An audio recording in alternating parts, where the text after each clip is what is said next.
Güneş senin için doğuyor.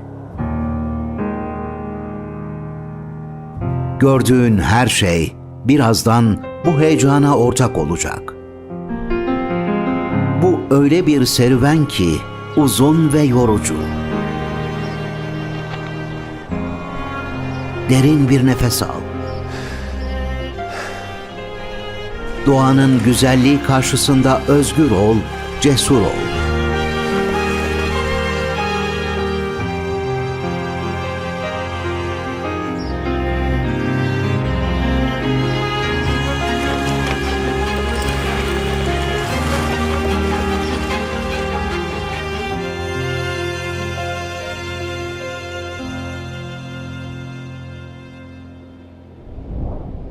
Bursa seninle dağları aşıyor.